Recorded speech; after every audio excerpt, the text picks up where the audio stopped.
That doesn't feel stable, does it? Like we're probably not going to end a piece of music here. Just that single chord sets up an expectation.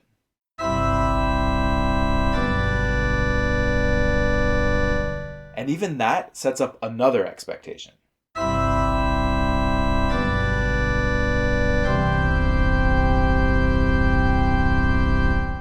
That first chord, it has the same notes as the last chord, but they clearly function completely differently. What's going on here? Welcome back to the Chord by Chord series, where we unpack the hidden structures behind the sounds you already know. Today, we're covering the cadential 6/4 chord, a chord that sort of blurs the lines between tonic and dominant. It has the pitches of a 1 chord, but the bass is on the dominant scale degree. It's a tonic chord in second inversion. That means the bass is on the 5th of the chord. Before we get into the theoretical details, let's just watch it in action. This chord always moves to a root position 5 or 5/7 chord.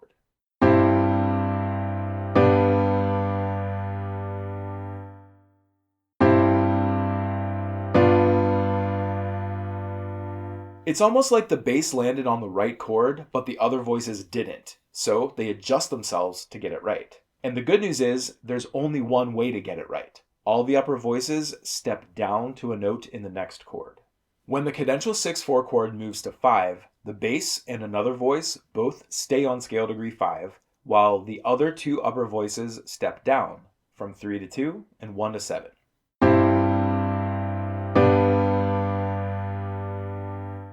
When it moves to a 5/7 chord, all 3 upper voices step down. Now 5 also steps down to 4, the chordal 7th of 5/7.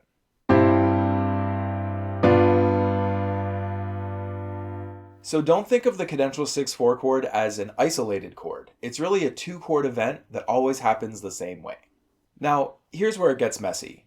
How do we label this thing? It's technically a 1/6/4 chord, a tonic chord in second inversion. So many theorists use that label and call it a day. But others say it's misleading to call it a tonic at all. It acts like part of this dominant structure, and you come across it at the ends of phrases where you expect a dominant chord. Chords that lead into the 5 chord can also lead into it.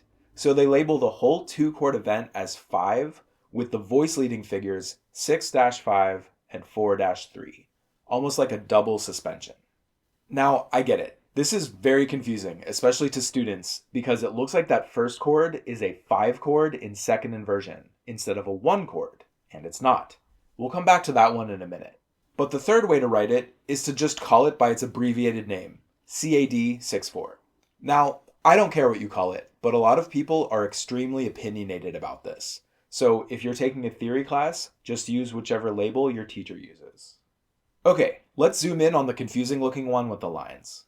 Let's compare it to the 5-4-3 suspension that we saw in the last video.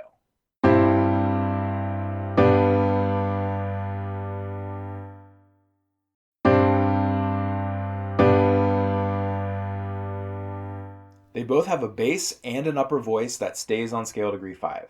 And they both have one voice that moves from a 4th above the bass to a 3rd above the bass. They only differ by a single note. The 4-3 suspension had the last voice just staying on scale degree 2 through both chords. The cadential 6/4 has it starting on 3, then stepping down to 2.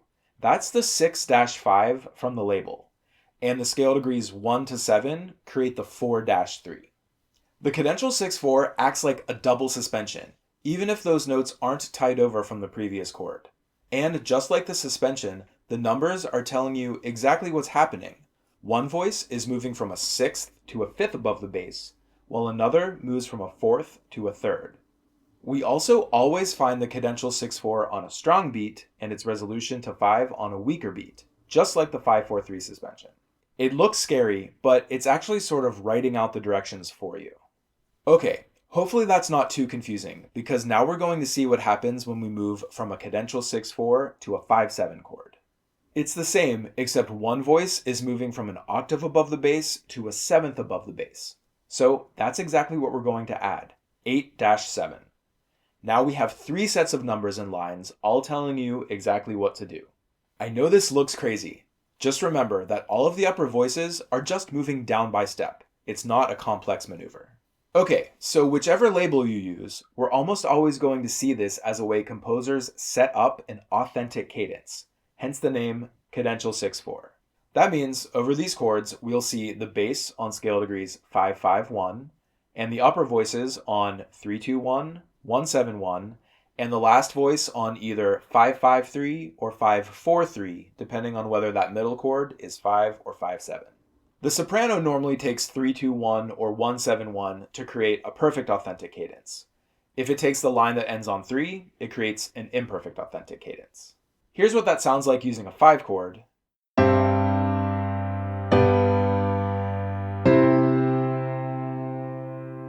And a 5/7 chord.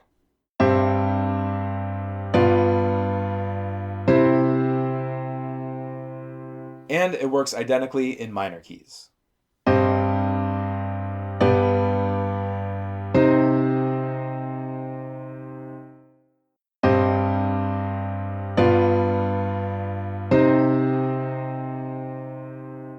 One little stylistic variation worth mentioning for all of these is the octave leap in the bass.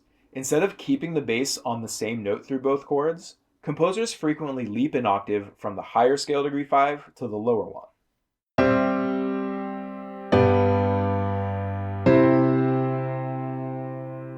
This is so common that if you see the bass leap an octave between two scale degree 5s, it's almost certainly signaling this progression.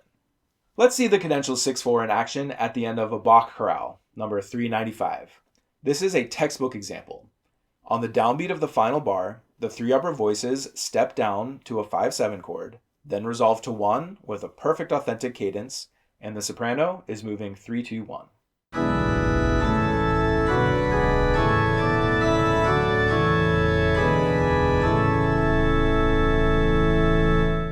Now let's look at how we get there. Any chord that leads to 5 can lead to the cadential 6/4. Here, it's a 4 chord, which creates a fully stepwise connection. Backing up a bit further to the 1 chord, Bach uses parallel tenths with passing tones to get to 1/6. That 1/6 has a doubled fifth, which allows for smooth stepwise motion into the 4 chord.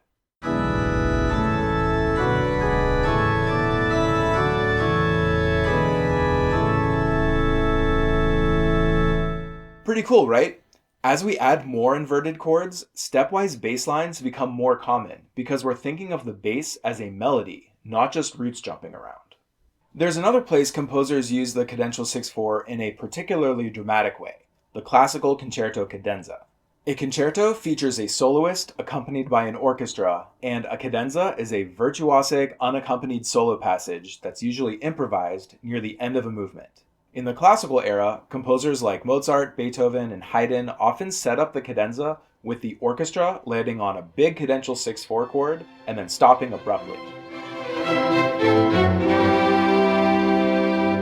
This creates a moment of suspense that the soloist then fills with an elaborate cadenza, ending on a trill from the 5 chord, then signaling to the orchestra to come back in and finish the movement together. In Mozart's Oboe Concerto, he does just that. The orchestra stops on a cadential 6/4 chord, then the oboe takes over with the cadenza, ending it on a trill on scale degree 2, which is part of the 5 chord, which cues the orchestra's return.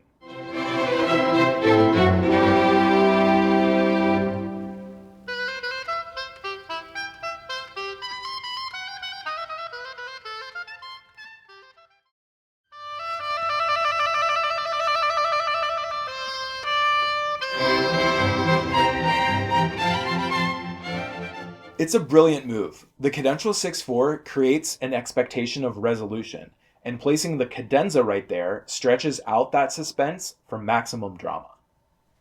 Now that we've seen the cadential 6/4 chord in action, let's break it down. This is the first second inversion chord that we've looked at, and here's the key to understand. All second inversion chords are inherently dissonant.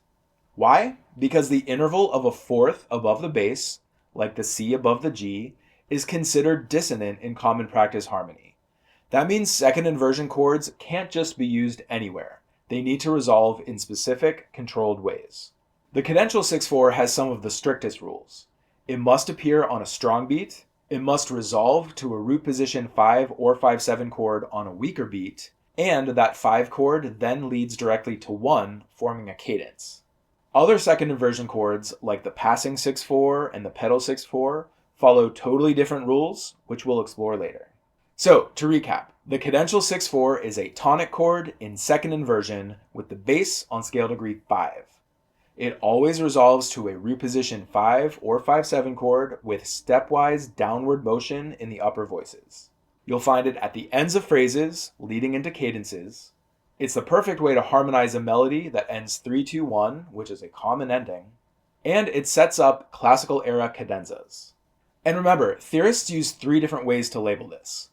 1/6/4 moving to 5, 5/6-5 and 4-3, which shows it more like a double suspension, and CAD 6/4, which just calls it what it is. And when these move to a 5/7 chord, we have to add a third set of numbers to that suspension version.